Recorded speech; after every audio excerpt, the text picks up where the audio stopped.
श्री कृष्ण कन्हैया लाल की जय। श्री निजानंद स्वामी की जय। श्री प्राणनाथ प्यारे की जय। नंग नाम केति कहूँ कहूँ केति हर्ष धात वर्णन तखत हर्ष का कहा कहे जुआ सुपन नंग जात कहा कहे जुआ सुपन नंग जात। श्री कृष्ण कन्हैया लाल की। परमधाम के सिंहासन का वर्णन। परमधाम का सिंहासन है तो उसमें तो सारे गुण परमधाम के होंगे। उसका वर्णन नश्वर शरीर की जिह्वा से कैसे हो सकता है वो बता रहे हैं।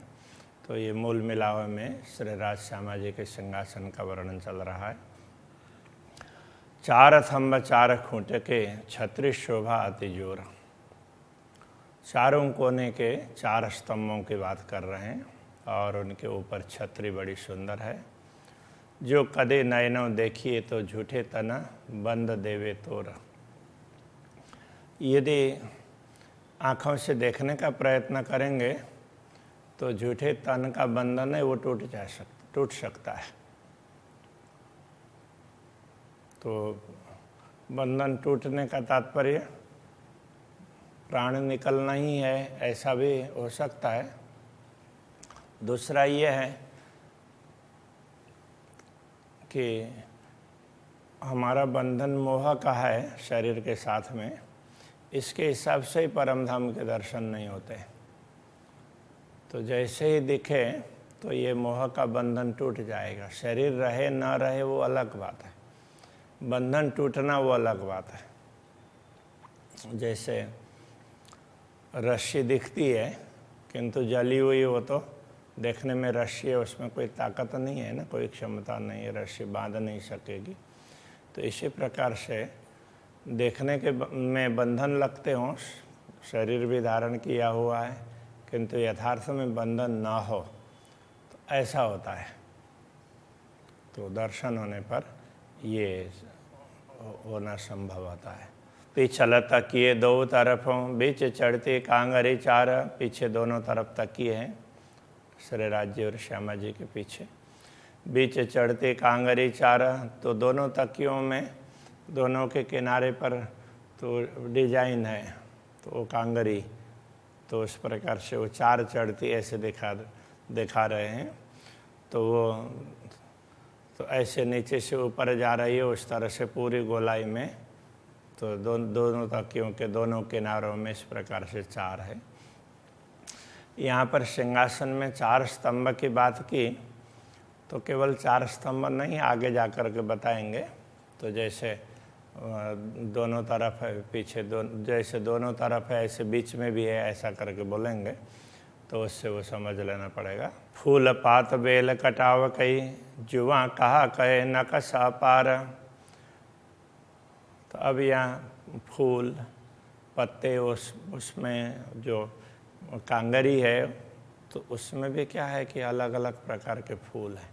इतनी बारीकी से हैं कि उसके फूल है, पत्ते हैं, लताएं हैं और अलग अलग प्रकार की कारीगरी है। जुआ कहा कहे नक्शा पार, तो इसकी नक्काशी है, तो इसकी जो चित्रकारी है वो जिह्वा के द्वारा व्यक्त नहीं की जा सकती। दो छेड़ों में थंब दोए बीच तीसरा सरभर। दोनों किनारों में दो स्तंभ है, बीच तीसरा सरभर, बीच में तीसरा स्तंभ है। जैसे पीछे तीन हो गए तो ऐसे आगे भी तीन समझ लेना चाहिए। तीन गुल पर गुल कटाव नूर रोशन शोभा सुंदर। तो इन सभी स्तंभों में गुल पर गुल कटाव, तो उसमें भी फूल के ऊपर फूल, तो ऐसे छोटे छोटे ना वो फूलों के जैसे डिजाइन, बड़ी सुंदर डिजाइन है। नूर रोशन शोभा सुंदर, तो उनसे जो प्रकाश निकलता है वो बड़ा ही सुंदर प्रकाश निकलता है। जो वर्णन करो पूरे पात को, तो चल जाए काहो उमर। यदि फूल के एक पत्ते का भी वर्णन करने लग जाएं तो पूरी उम्र लग जाएगी। इतनी बारीकी है, वो देखते जाएंगे और देखें और देखें और डिजाइन के ऊपर डिजाइन, ऐसा लगने लगेगा। तो ये परम धाम का है। तो दुनिया में ऐसा संभव नहीं है, इसलिए उसको अभी वैसे ही मान लेना पड़ेगा, क्योंकि परम धाम के डायमेंशन भी अलग होते हैं, दुनिया से विशिष्ट प्रकार के होंगे, इसलिए ये सारी चीज़ें संभव है। दुनिया में ये सब संभव नहीं, इतनी बारीक है वो संभव नहीं है। उसको देखने के लिए तो फिर दूसरी चीज़ की सहायता लेनी पड़ेगी, अलग अलग लेंस की सहायता लेनी पड़ेगी। फिर भी दुनिया में भी जो हम आँखों से देखते हैं उससे ज़्यादा विशिष्टता है, तो वो लेंस से देखेंगे तो पता चलेगा। तो एक एक पत्ते हैं, उसमें भी तो अलग अलग प्रकार के अणु हैं, अणु में भी परमाणु हैं, तो उन सारी चीज़ों को देखेंगे तो उनमें भी कितनी चीज़ें हैं, तो वो तो दूसरों के सहयोग से देखना पड़ता है। और परमधाम की ऐसी जो सूक्ष्म बातें हैं वो आँखें भी देख सकती है, तो ये एक विशेषता है।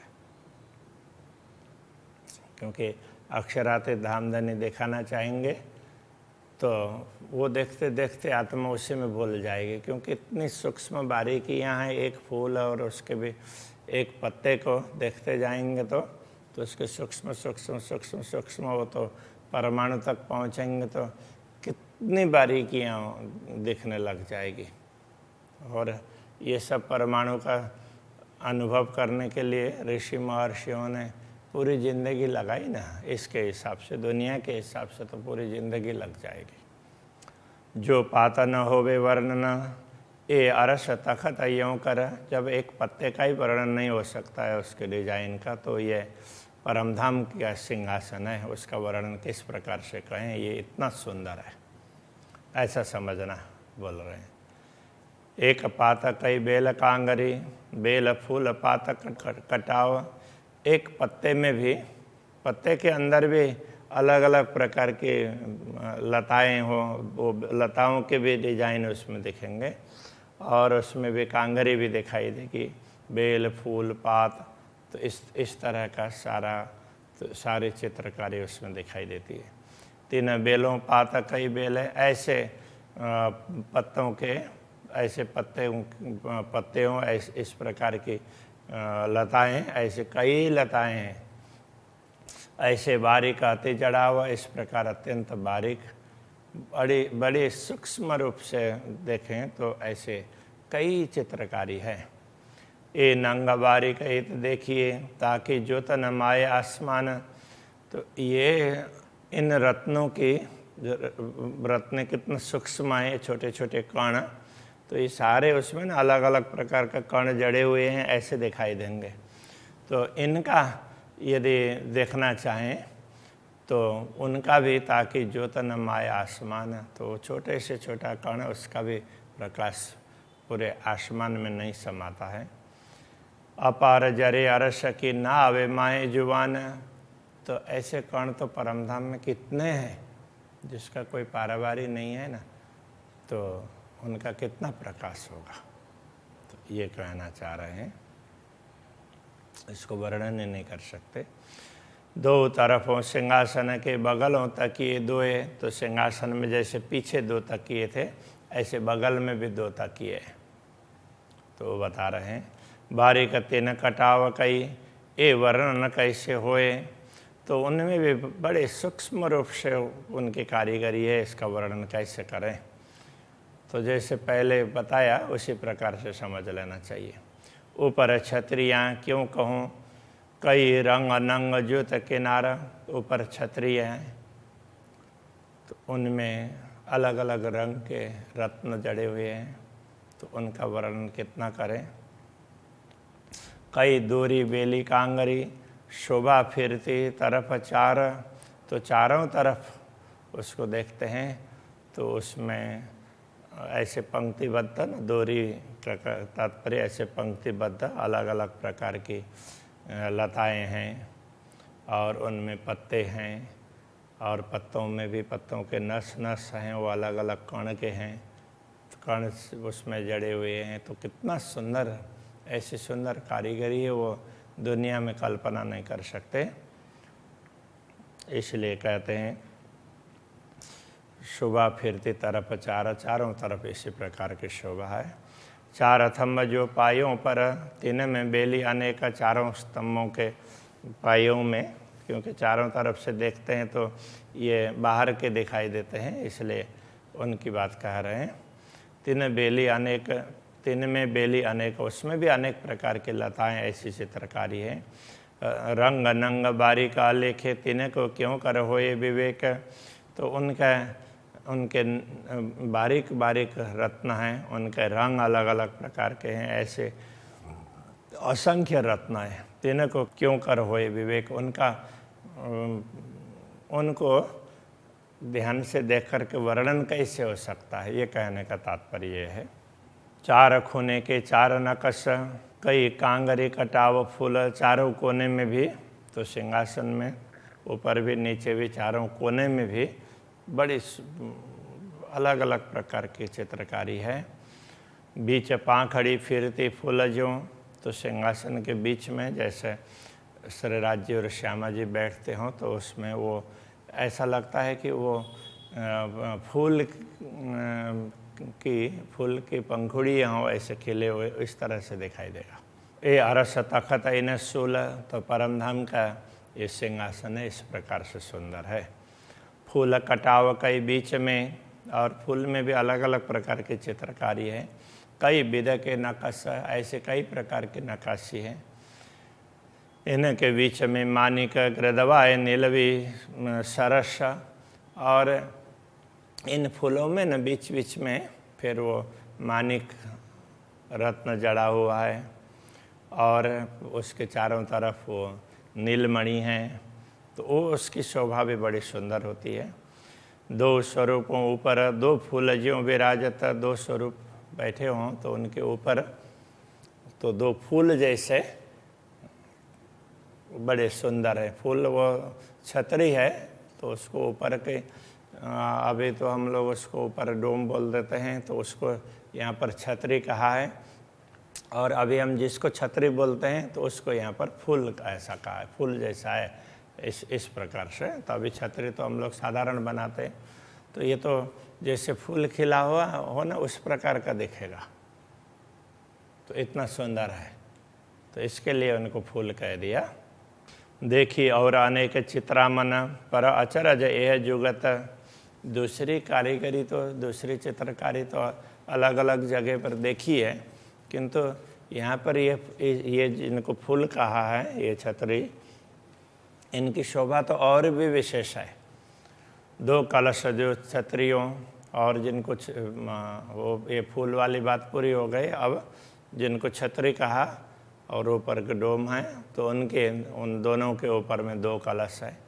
6 कलश गृदवाए, और चारों तरफ 6 स्तंभों पर 6 कलश है, तो इसलिए वो 6 स्तंभ अपने आप ही समझ में आ गए ना, तो एक एक करके तो नहीं बताया, ऐसा नहीं, वो एक एक जो देखते गए तो बताते गए, तो इस प्रकार से ये समझ लेना चाहिए।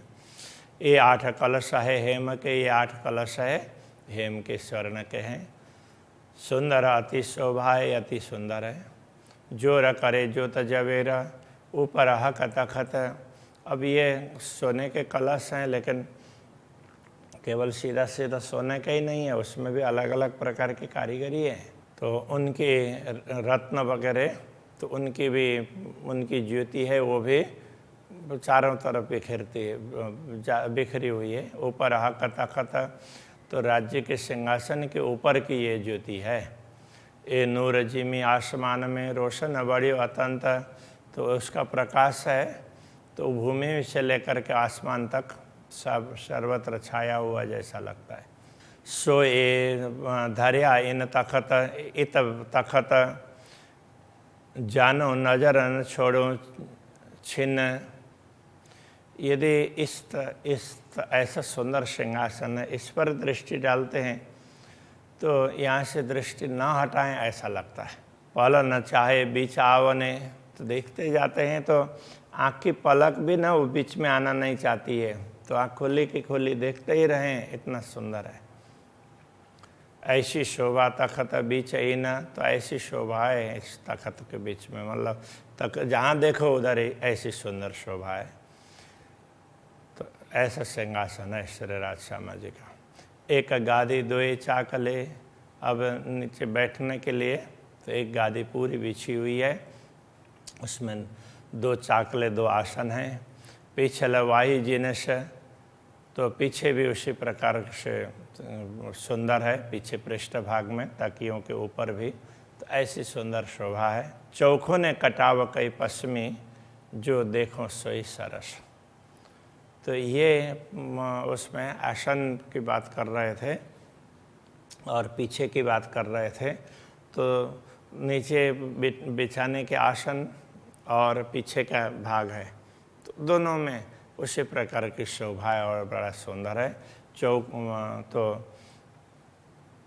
चौखों ने कटाव कई पश्चिमी, चारों कोने में नीचे बिछाने के लिए ये गद्दी अथवा उसको बोलें आसन है, तो उसके भी चारों वो पश्चिमी है, पश्मीना का, और उसके चारों कोनों में तो बड़ी सुंदर कारीगरी है। जो देखो सोई सरस, जिधर देखते हैं उधर वो अच्छा लगता है। किनारे बाएं बीच जवेर के, और रोशन बेशुमार, और सिंहासन के बाईं ओर से देखते हैं तो उसके लिए कह रहे हैं उसमें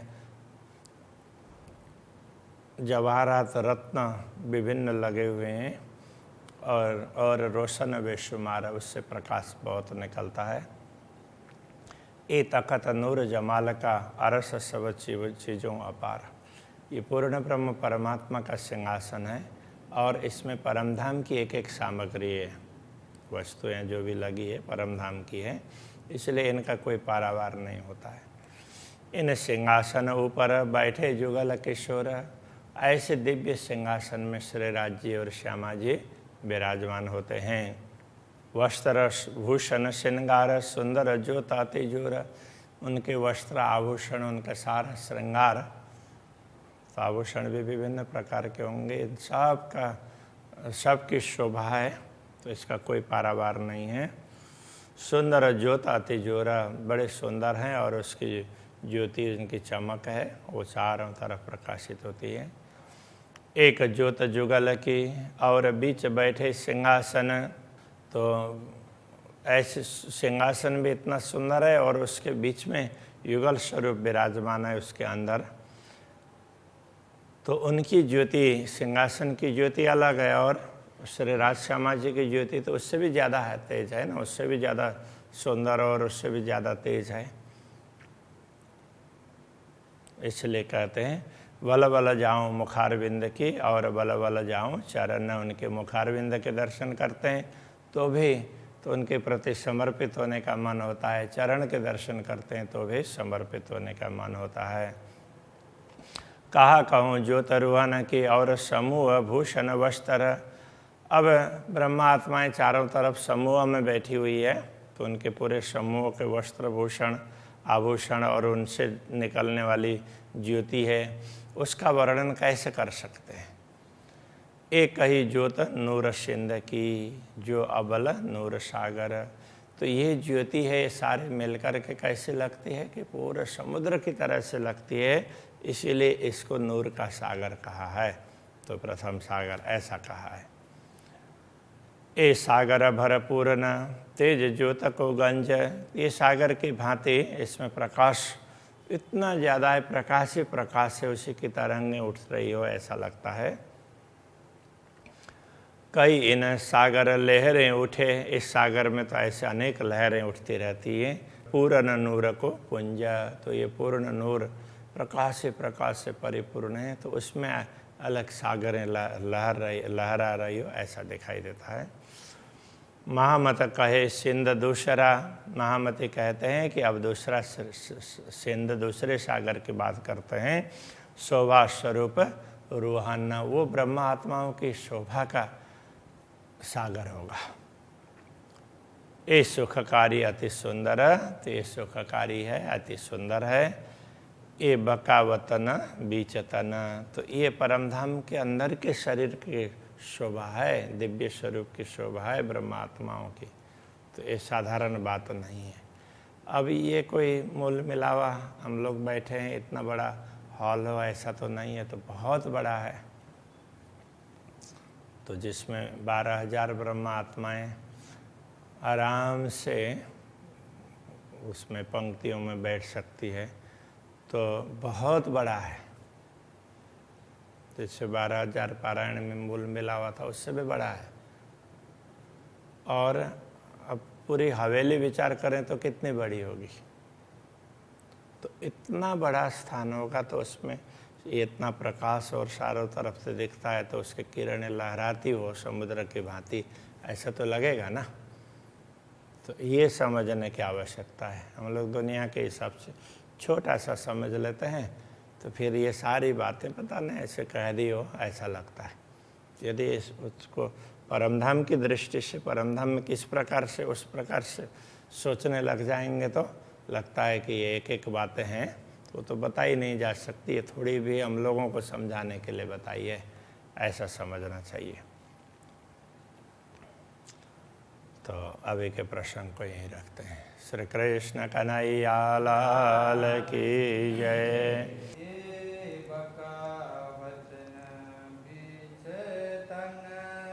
ए बकावतन बीचतन, महामत कहे सिंध दूसरा, महामत कहे सिंध दूसरा,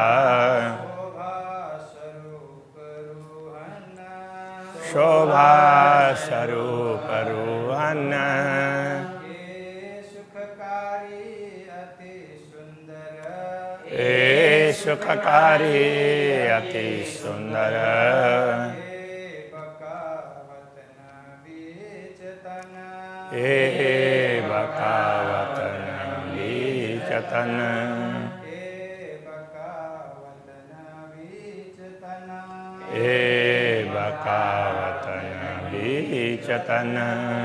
कृष्ण कन्हैया लाल की जय। श्री निजानंद स्वामी की जय। श्री प्राणनाथ की जय। श्री पांच नौतनपुरी धाम की जय। गुरुआचार्य श्री कृष्णमणि जी महाराज